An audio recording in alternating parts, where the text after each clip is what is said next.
Hello and welcome to Dialogue. French Minister for Europe and Foreign Affairs Catherine Colonna is in Beijing for a two-day visit, which many believe is aimed at smoothing relations among a European anti-subsidy probe into Chinese electrical vehicles. Is the EU resorting to protectionism against China, and what's the likely consequences on the bilateral relationship? Meanwhile, China is offering visa-free services for ordinary passport holders from European countries, including France, Germany, Italy, the Netherlands, and Spain. How will that help bring the two sides closer, as the EU is bent on de-risking from China? To help us answer these questions and more, I'm joined by Professor Liu Baocheng from the University of International Business and Economics, Philippe Le Corre, Senior Fellow of the Asia Society Policy Institute's Center for China Analysis, and Professor Joav Toker from the American Graduate School in Paris. That's our topic. I'm Xu Qinduo.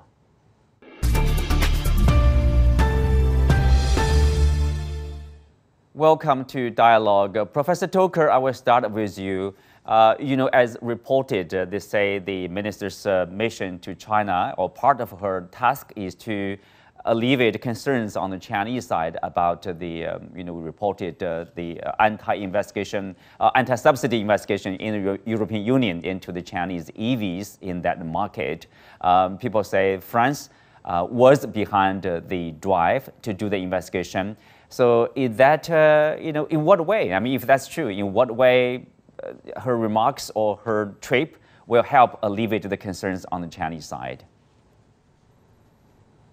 Well, as you know, things are gearing up towards next month when a whole series of important meetings between EU leaders and Chinese leaders will take place.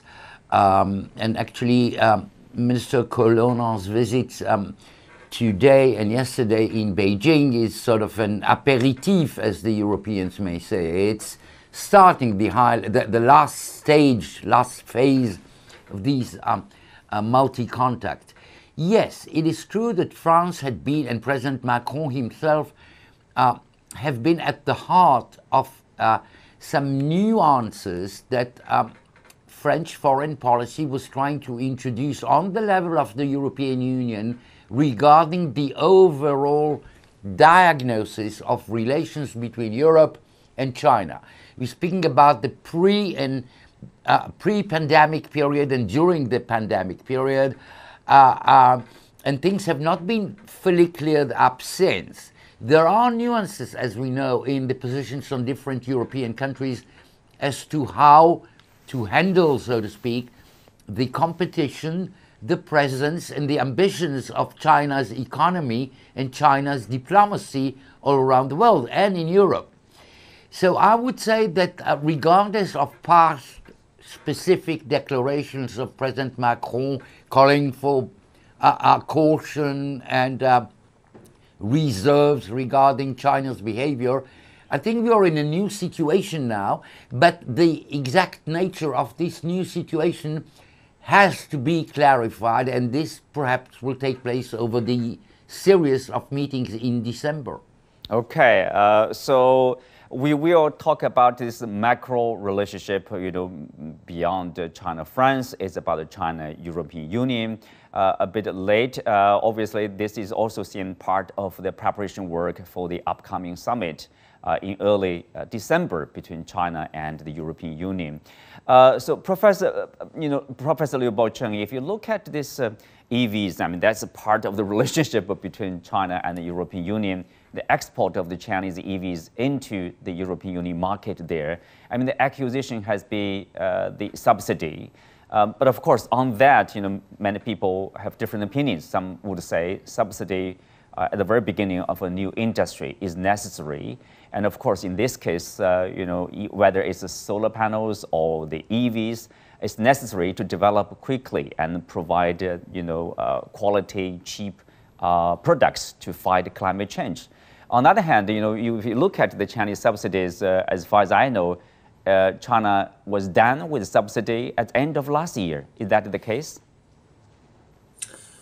Well, this is really a very perplexing issue because over a larger context, the EU has been seeking very aggressively for green transition, for which they really need more support of the environmentally friendly vehicles.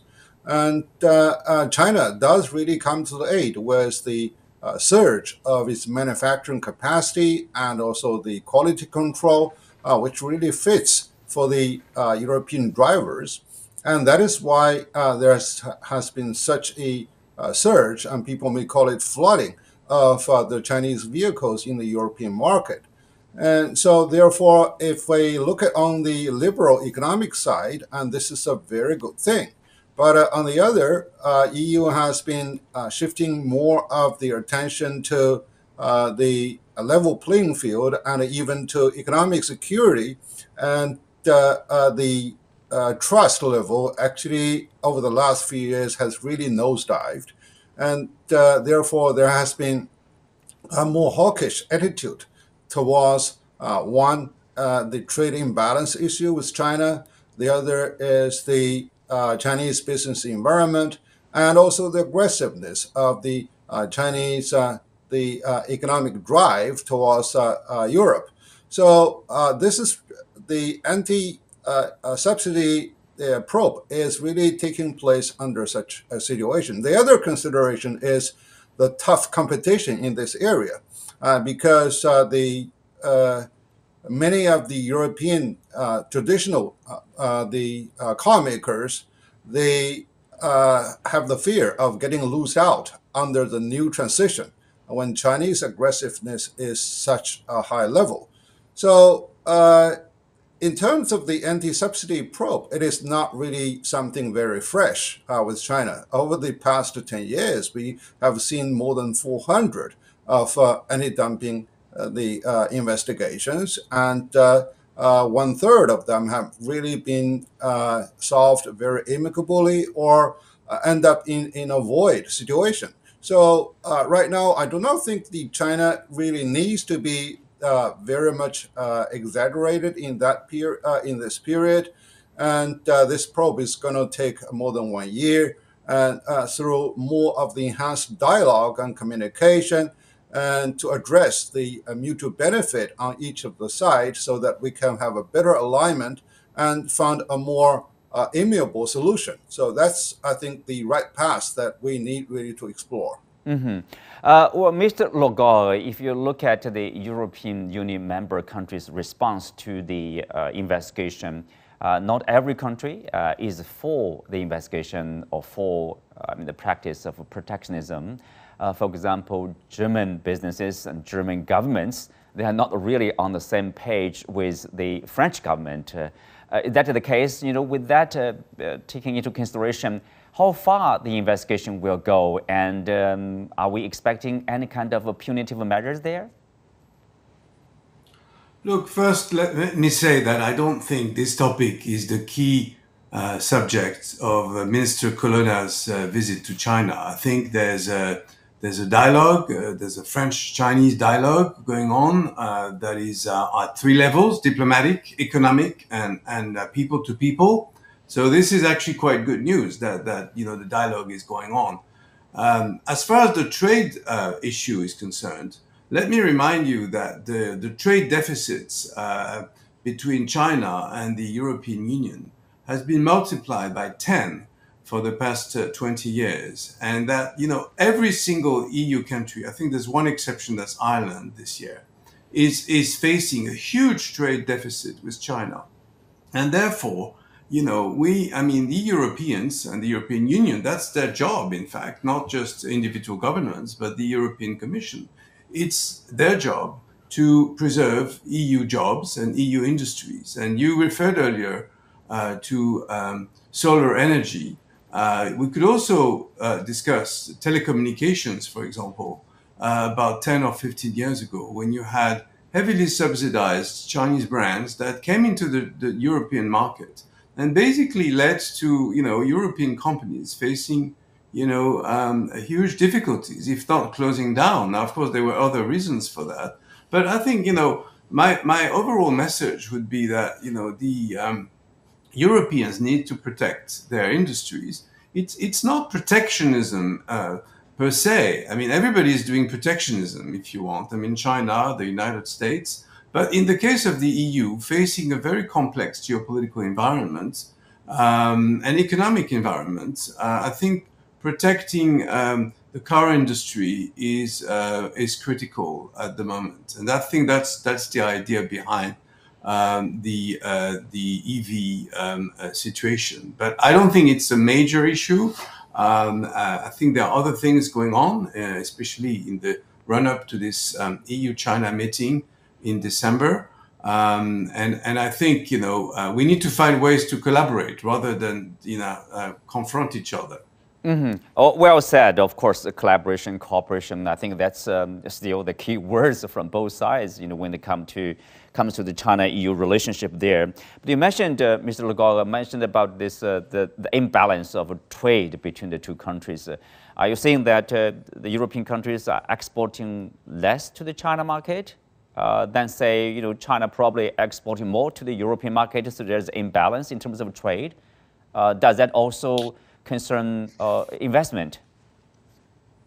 Yes, well, the situation is really not very good. I mean, between the two sides, and I think the issue of level playing field is critical. And of course, there's a drop in foreign direct investments in China. That includes European companies, I'm afraid. And there's also a drop in Chinese investments in Europe. In terms of trade, I think it's also it's mainly Europeans exporting less. The 3 years of COVID pandemic have also perhaps helped Chinese products to sell more in Europe for some reasons. I mean, obviously there are various reasons for that, but now we need to get back on track. But unfortunately, the data show that the deficits are increasing rather than decreasing. And that it may have to do with the Chinese consumer market, the fact that less Chinese tourists have traveled, and that maybe Chinese consumers are less keen on European products. I don't know. There are all kinds of reasons, but the situation is that from an official point of view, you have to look at ways to narrow this gap and also to protect, as I said, European brands and technologies as well as industries. Jinto, let me add one point Yeah. over the trade imbalance issue. I think one reason is because of over the last more than 30 years, there's been a dramatic shift of the European industries into the East, particularly they get flocked into China. And when more of the foreign direct investment end up in China, China turned out to be the exporters. As a matter of fact, if you look at the e-vehicles, it is really more of the joint venture car makers, and particularly participated by the European investors, and they are really taking the mainstream of exportation to Europe. And the fact that the China market has been so much attractive, for example, Volkswagen takes nearly 40% of the Chinese entire market share. And that also caused a resentment from the competitors within the Chinese car industries. However, Chinese government maintains that there has to be a more equitable competition between them. And the other issue, China is buying less because of the pandemic, and the luxuries are really having a very tough sales in China. And so that's also very obvious through my research with the trade relationship in France in particular. Mm-hmm. And the other issue is that despite of some of the de-risking efforts, if not decoupling, many of the European business leaders still see that the growing Chinese consumption power and also the growing support of mega industries in China, for example, in the petrochemical area, and these are really the permanent, actually, the unresistible, the attraction to them to really make further investment into China. Well, of course, along with talk of trade and economic relationship, there's a people to people. Professor Toker, obviously, we are preparing for the 60th anniversary of the relationship between China and France. And on this day, actually, the Chinese Foreign Ministry announced this free visa entry of citizens from 5 European countries, including France, for 15 days, starting from December the 1st. So we are talking about, trade imbalance. Are we expecting any, for example, welcome more Chinese tourists to France, for example? That will help probably reduce a bit of imbalance there. Yes, indeed, on both sides. But we know that on both sides, actually, and away from the specific French case, tourism is down between China and the Western world since the pandemic. I mean, the figures have never reached the level which was valid before the pandemic. But having heard my partners to the conversation and this recent question about actually facilitating tourism through bureaucratic easing on procedures, which is a good thing for all possible reasons, we shouldn't forget, after all, the major macro reasons which are necessary for any decoding of the situation. Let it be on people to people, let it be on cultural issues, let it be on tourism, let it be on batteries for EVs, for electric vehicles. And the overall macro world situation is so much more rigid now than 2 years ago, 5 years ago, 8 years ago. We speak about a war in Ukraine, we speak over the last few weeks, and a war in the Middle East with serious dangers of expanding elsewhere. China is playing a more important role in the Middle Eastern context, and China can play an even more important role in the Russian-Ukrainian context. So these things do contract overall international affairs, and mainly when it comes to relations between the West and China. Sure enough, there are so many nuances between EU members among themselves, between them and the United States, the major ally. But still, beyond those nuances, those permanent right now factors of the present moment do influence in a very significant way, including issues which come down all the way to specific branches of commerce or trade or industry or development. Well, speak of this macro or geopolitical issue, Mr. Le Corre, recently we see the Chinese President Xi Jinping and his U.S. counterpart Joe Biden, the summit meeting in San Francisco. And we do see there are several deliverables out of that summit, and people are watching, the warming up of the relationship, probably the most important in the world, and of course, the U.S. being part of the West. Will that in any way impact or help stabilize relationship between Beijing and Brussels? So the European Union has its own policy, foreign policy, and it has its own terms. In fact, the term de-risking actually was first pronounced by President Ursula von der Leyen, President of the European Commission. And it was picked up by some American officials now. That's true. There is a word that the High Representative for the EU, Josep Borrell, also used describing the China-EU relationship, which he said conflictual interdependence. So there are different definitions. I mean, these are all wordings, but it also, describes things in a not so smooth way, I suppose. Except that people do not want to use the word decoupling. That's pretty much assumed by everyone, including by the United States. But to respond to your question more directly, I would say that, yes, the EU-China summit in December will be important. There hasn't been one for a long time. And you may recall that the last one which was a virtual one, wasn't very successful because it was just after the start of the war in Ukraine, launched by Russia. And of course, the European side was trying to get, some support from the Chinese side. So this summit in December, of course, is a little bit different because the atmosphere is slightly better, even though the war in Ukraine is still going on. And as far as the US-China relationship and its impact on the European situation, well, of course, there is a EU-US dialogue also on different issues. There's even a trade and technology council.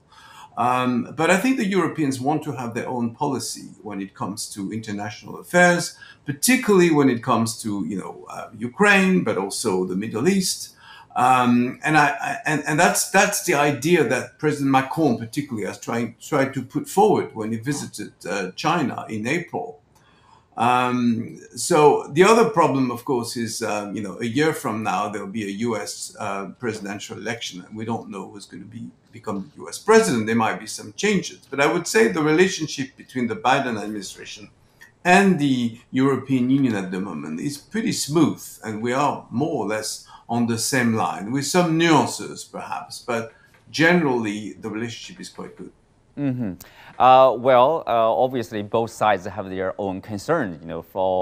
We talked about the EU concerns about China. That's why they choose to de-risk that kind of policy on China.